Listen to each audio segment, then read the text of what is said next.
21 जून 2018 को सुबह करीब 8 बजे के समय दिल्ली के रिहायशी इलाके सरिता विहार में एक खाली प्लॉट पर कूड़े के ढेर में कुछ लोगों की नजर एक बैग पर पड़ी। उसके पास ही एक बड़ा सा कार्टून बॉक्स भी पड़ा था। हालांकि कचरे के ढेर में ऐसी चीजों का पड़ा होना एक नॉर्मल सी बात थी, लेकिन इन दो चीजों ने लोगों का ध्यान अपनी ओर इसलिए खींचा क्योंकि उस बॉक्स में से आ रही तेज बदबू की वजह से उसके आसपास से गुजरने वाले लोग उस बदबू से बहुत परेशान थे। और जब लोगों को कुछ शक हुआ तो उन्होंने इसकी सूचना पुलिस को दे दी।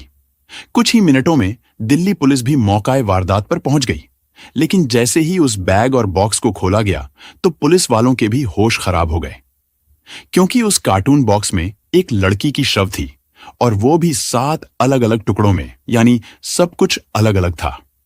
इसके बाद पुलिस ने शव को बरामद करते ही उसे पोस्टमार्टम के लिए भेज दिया, लेकिन जिस तरह से विक्टिम के बॉडी पार्ट्स को अलग अलग टुकड़ों में काटकर बैग और कार्टून बॉक्स में भरकर निपटाया गया था, उससे ये तो साफ था कि ये मामला कत्ल का है। लेकिन मरने वाली लड़की कौन थी और वो कहां रहती थी और उसका कत्ल किसने किया? ये सभी सवाल पुलिस के मन में थे जो अभी अनसुलझे थे। पुलिस को इन सभी सवालों के जवाब जानने और कातिल तक पहुंचने के लिए सबसे पहले विक्टिम की पहचान करनी जरूरी थी। लेकिन पुलिस के सामने सबसे बड़ी प्रॉब्लम यह थी कि आसपास के इलाके में रहने वाले लोगों से पूछताछ करने पर, साथ ही उस बैग और कार्टून की पूरी कहानी बताने के बाद भी विक्टिम की कोई शिनाख्त नहीं हो पाई थी। यहां तक कि उस लड़की ने जो कपड़े पहने हुए थे, पुलिस ने आसपास के लोगों को वो कपड़े भी दिखाए, लेकिन फिर भी कहीं से कोई सुराग नहीं मिला। इसके बाद आसपास के इलाके के तमाम गुमशुदा लोगों की लिस्ट तैयार की गई, लेकिन फिर भी कहीं से कुछ पता नहीं चला। इसी तरह कोशिश करते करते कई दिन बीत गए, लेकिन फिर अचानक जांच के दौरान पुलिस की नजर एक ऐसी चीज पर पड़ी जिससे पुलिस को लगा कि शायद इससे विक्टिम के बारे में कोई सुराग मिल जाए। दरअसल कातिलों ने जिस कार्टून बॉक्स में शव के हिस्से भरकर उस कूड़े के ढेर में फेंके थे, उस बॉक्स पर एक कुरियर कंपनी का एड्रेस लिखा हुआ था और अब पुलिस ने सोचा कि हो सकता है शायद इस एड्रेस से ही कोई सुराग मिल जाए। इसलिए पुलिस की एक टीम तुरंत गुरुग्राम में स्थित उस कुरियर कंपनी के ऑफिस पर पहुंची। वहां पहुंचकर पुलिस ने उस कंपनी के अफसरों को कार्टून बॉक्स की फोटो दिखाई और इत्तेफाक से कुरियर वालों ने उस बॉक्स की पहचान कर ली। उन्होंने बताया कि इस तरह के कार्टून बॉक्स में उनके कस्टमर ने यूआई से कोई पार्सल बुक करवाया था। उस कस्टमर का नाम था जावेद अख्तर। इसके बाद कुरियर वालों के बताए पते पर पुलिस तुरंत जावेद अख्तर के घर अलीगढ़ पहुंचती है। वहां पर उन्हें न सिर्फ जावेद मिल गया, बल्कि उसने अपने कार्टून बॉक्स की फोटो की भी पहचान कर ली। पूछताछ करने पर जावेद ने बताया कि उसने 3 साल पहले ऐसे ही कई कार्टून बॉक्स में यूआई से जरूरत का कुछ सामान मंगवाया था। उनमें से कुछ बॉक्स तो उसने अपनी नौकरानी को दिए थे और कुछ बॉक्स उसने दिल्ली के शाहीन बाग वाले अपने घर में रखवा दिए थे। जावेद अख्तर ने बताया कि शाहीन बाग वाले उस मकान में कुछ लड़के किराए पर रहते हैं। इसके बाद पुलिस तुरंत दिल्ली के शाहीन बाग पहुंची, क्योंकि अब पुलिस की सारी उम्मीदें जावेद अख्तर की नौकरानी और उसके शाहीन बाग वाले मकान पर टिकी हुई थी। यानी पुलिस को जो भी सुराग मिलना था वो इन्हीं 2 जगहों से मिलना था। इसलिए पुलिस की टीम सबसे पहले जावेद अख्तर की नौकरानी के घर पहुंची, लेकिन वहां पर वो खाली बॉक्स मौजूद थे। इसके बाद पुलिस जावेद के शाहीन बाग में स्थित मकान पर पहुंची, लेकिन पुलिस का माथा तब ठनका जब उन्होंने देखा कि वहां पर तो ताला लगा हुआ है। दरअसल जावेद ने यह मकान साजिद अली अंसारी नाम के व्यक्ति को किराए पर दे रखा था। साजिद पेशे से एक इंजीनियर था, लेकिन अचानक वो अपने पूरे परिवार को लेकर वहां से गायब हो चुका था। इससे पुलिस को अब साजिद अली पर ही शक होने लगा था। और जब पुलिस ने आसपास के लोगों से साजिद के बारे में जानकारी जुटाने की कोशिश की तो पता चला कि साजिद उस मकान में अपनी पत्नी, 2 बच्चों और एक भाई के साथ रहता था। पड़ोसियों के मुताबिक साजिद ने उन्हें बताया था कि वो ये मकान छोड़कर जा रहा है, यानी अब वो कहीं और जाकर रहेगा। इसलिए उसने आसपास के दुकानदारों, धोबी और ऐसे ही काम करने वाले कई लोगों के पैसे भी चुका दिए थे। लेकिन अब पुलिस के लिए सबसे बड़ी चुनौती ये थी कि आखिर साजिद को कैसे ढूंढा जाए, क्योंकि साजिद ने मकान छोड़ने से पहले किसी को भी ये नहीं बताया था कि अब वो कहां जाकर रहेगा। यहां तक कि उसने अपने दोस्तों और करीबी रिश्तेदारों को भी इस बारे में कुछ नहीं बताया था, जिसकी वजह से पुलिस का शक अब साजिद पर गहराने लगा था। लेकिन उस लड़की के कत्ल का राज जानने के लिए पुलिस को अब हर हाल में साजिद अली अंसारी तक पहुंचना जरूरी था। और अब साजिद का पता लगाने के लिए पुलिस ने शाहीन बाग में दुकानदारों और पड़ोसियों से पूछताछ करनी शुरू की। इस पूछताछ में पुलिस को एक बहुत बड़ी कामयाबी मिली। पुलिस को पता चला कि साजिद का बड़ा भाई हसमत अली अंसारी भी शाहीन बाग में ही रहता है, लेकिन उसका मकान साजिद के मकान से थोड़ी दूरी पर है। हसमत के बारे में पता चलते ही पुलिस बिना देरी किए तुरंत उसके घर पर पहुंचती है। पुलिस को न सिर्फ हसमत बल्कि इत्तेफाक से साजिद भी वहीं पर मिल गया। लेकिन अब सवाल था, क्या साजिद ही वो व्यक्ति है जिसने उस लड़की का कत्ल किया था?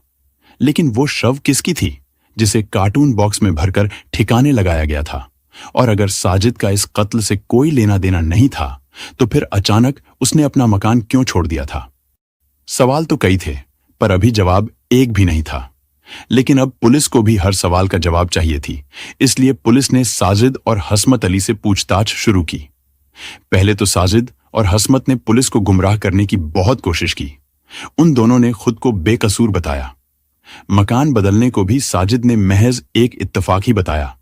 लेकिन जब पुलिस ने उन्हें वो कार्टून बॉक्स और बैग दिखाए, तो जल्द ही सच्चाई सामने आ गई। उस कार्टून बॉक्स और बैग को देखकर साजिद की जुबान लड़खड़ाने लगी, जिसके बाद कड़ाई से पूछताछ करने पर उसने अपना जुर्म स्वीकार कर लिया कि उस लड़की का कातिल कोई और नहीं बल्कि वही है, और वो लड़की भी कोई और नहीं बल्कि उसकी पत्नी राजबाला उर्फ जूही अंसारी थी। लेकिन सबसे बड़ा सवाल यह था कि आखिर साजिद ने अपनी ही पत्नी की जान क्यों ली और कत्ल करने के बाद उसे अलग अलग हिस्सों में क्यों बांटा? उसने अकेले ही ठिकाने लगाया था या फिर इस काम में उसके साथ कोई और भी शामिल था? अब साजिद पुलिस की गिरफ्त में था। वो अपना जुर्म भी स्वीकार कर चुका था, लेकिन उसने अपनी पत्नी के कत्ल की जो वजह और तरीका बताया, उसने पुलिस वालों का भी दिमाग घुमाकर रख दिया। दरअसल इस घटना से करीब 7 साल पहले, यानी साल 2011 में बिहार के चंपारण के रहने वाली राजबाला के मोबाइल पर साजिद का फोन आया। ये एक रॉन्ग नंबर था। उस समय राजबाला उर्फ जूही न तो साजिद को जानती थी और ना ही कभी उसने साजिद को देखा था। अब इसे एक इत्तेफाक कहें या फिर जूही की बदकिस्मती थी, लेकिन क्योंकि किस्मत में उन दोनों का मिलना लिखा था, तो उसी दौरान जूही को रॉन्ग नंबर वाले साजिद से प्यार हो गया। फोन पर बातें करते करते साजिद और जूही दोनों एक दूसरे से इतना प्यार करने लगे थे कि बात शादी तक पहुंच गई, और अब वो दोनों शादी करना चाहते थे। लेकिन उन दोनों का ताल्लुक अलग अलग धर्मों से था। साजिद एक मुस्लिम लड़का था, तो वहीं राजबाला हिंदू धर्म से बिलोंग करती थी। इसलिए जूही के परिवार वालों ने साजिद के साथ उसकी शादी करने से साफ इनकार कर दिया था। लेकिन उन दोनों ने जूही के घर वालों के खिलाफ जाकर लव मैरिज कर ली और इसके बाद वो दोनों किराए के मकान में रहने लगे। साजिद एक मिडिल क्लास फैमिली से था। हालांकि उसने इंजीनियरिंग कर रखी थी, लेकिन फिर भी वो बेरोजगार था। साजिद के पास कोई रोजगार ना होने की वजह से उन दोनों ने दिल्ली जाने का फैसला किया। साजिद और जूही शादी के 1 साल बाद, यानी साल 2015 में दिल्ली आ गए। वो दोनों शाहीन बाग में आकर किराए के मकान में रहने लगे और एक अच्छी नौकरी की तलाश करने लगे। लेकिन दिल्ली में भी साजिद को कोई अच्छी जॉब नहीं मिली, इसीलिए वो दोनों छोटे मोटे काम करके अपना घर चलाने लगे। धीरे धीरे समय बीतता रहा और फिर कुछ सालों में उनके 2 बेटे भी हो गए, जिसकी वजह से साजिद के लिए अब परिवार का खर्च चलाना बहुत मुश्किल हो गया था। उसकी फाइनेंशियल कंडीशन इतनी खराब हो चुकी थी कि अब उन दोनों पति पत्नी के बीच पैसों को लेकर हर दिन झगड़े होने लगे थे। इसी बीच साजिद का किसी और लड़की के साथ अफेयर भी शुरू हो गया था। एक दिन ये बात भी किसी तरह जूही को पता चल गई, जिसकी वजह से उन दोनों के बीच फिर से झगड़ा शुरू हो गया। साजिद रोज रोज के झगड़ों से इतना तंग आ चुका था कि अब उसने जूही को ही अपने रास्ते से हटाने का फैसला कर लिया। साजिद ने उस रात कत्ल की पूरी प्लानिंग और तैयारी पहले से ही कर रखी थी। उसी प्लानिंग के तहत साजिद ने अपने दोनों बच्चों को बड़े भाई हसमत के घर पर छोड़ दिया था, ताकि उनकी गैर मौजूदगी में वो उनकी मां का आसानी से कत्ल कर सके। हालांकि पति पत्नी के बीच झगड़े किस घर में नहीं होते, लेकिन उस दिन जूही को नहीं पता था कि अपने पति साजिद से झगड़ा करना ही उसकी मौत की वजह बन जाएगी। रोज रोज के झगड़ों से तंग आ चुके साजिद के दिमाग में तो उस रात कुछ और ही चल रहा था। उस रात घर पर साजिद और जूही अकेले थे, लेकिन अब जूही की जान लेने के लिए भी साजिद को एक वजह चाहिए थी। उसके लिए साजिद ने उस रात खुद ही जूही के साथ झगड़ा करना शुरू कर दिया। उस रात पहले तो उन दोनों में जमकर कहासुनी हुई, और फिर साजिद ने वही किया जो उसके दिमाग में पहले से ही चल रहा था। वो अचानक अपनी जगह से उठा और उसने पूरी ताकत से जूही का गला दबाना शुरू कर दिया, जिसकी वजह से चंद मिनटों में ही जूही की जान चली गई। लेकिन अब साजिद के सामने चुनौती ये थी कि अपनी पत्नी की शव को कैसे निपटाया जाए, क्योंकि ये उस अकेले के बस की बात नहीं थी। इसलिए उन्होंने अपने भाई के साथ मिलकर जूही को सबसे पहले अलग अलग हिस्सों में बांट दिया और फिर उन दोनों ने एक बड़ा सा कार्टून बॉक्स में जूही को पैक कर दिया। लेकिन अब उन दोनों भाइयों के सामने चुनौती ये थी कि अब उन्हें लोगों की नजरों से बचकर उन टुकड़ों को ठिकाने लगाना था। क्योंकि कार्टून बॉक्स काफी बड़ा था, इसीलिए उसे बाइक पर उठाकर कहीं ले जाना आसान नहीं था। इसीलिए अब उन दोनों ने अपने बड़े भाई हसमत अली को फोन किया। इस गुनाह में अपने भाइयों का साथ देने के लिए हसमत अली अपने किसी दोस्त से उसकी कार मांग लाया और फिर वो तीनों भाई रात के तीसरे पहर यानी सुबह होने से कुछ देर पहले जूही की शव को लेकर निकल पड़े।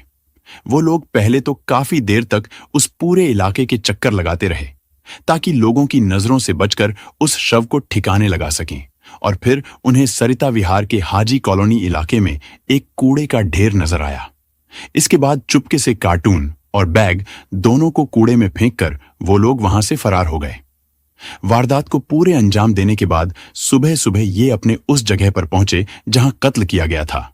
लेकिन सितम तो देखिए कि जिससे जूही ने प्यार किया था, जिसके लिए उसने अपने पूरे परिवार को छोड़कर उसके साथ चलने के लिए राजी हो गई, उसी ने जूही को इतना भयानक मौत दिया। लेकिन कहते हैं कि एक झूठ को छिपाने के लिए कई झूठ बोलने पड़ते हैं। हालांकि यहां तो बात शव को छिपाने की थी। भाइयों ने उसके जुर्म को छिपाने की पूरी कोशिश की, जिसमें एक भाई ने कत्ल के बाद अपनी भाभी की शव को ठिकाने लगाने में अपने भाई की मदद की, जबकि दूसरे भाई ने उनके साथ मिलकर शव को ठिकाने लगाने में उनका हाथ बटाया।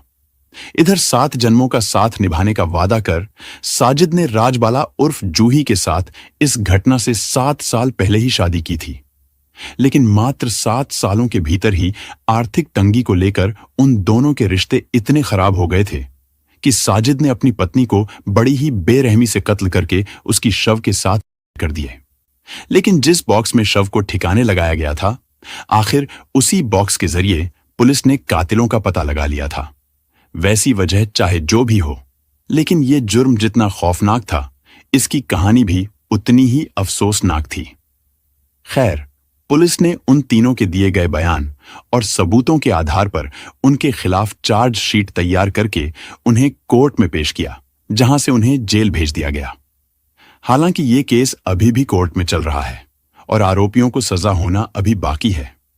जूही के कत्ल के बाद उसके दोनों बेटे को नाना नानी को सौंप दिए गए थे और उन दोनों बच्चों की परवरिश जूही के माता पिता ही कर रहे हैं। तो दोस्तों, इस घटना को सुनाने का उद्देश्य किसी का दिल दुखाना नहीं है, किसी को परेशान करना नहीं, बल्कि आपको जागरूक करना और आपको सचेत करना है।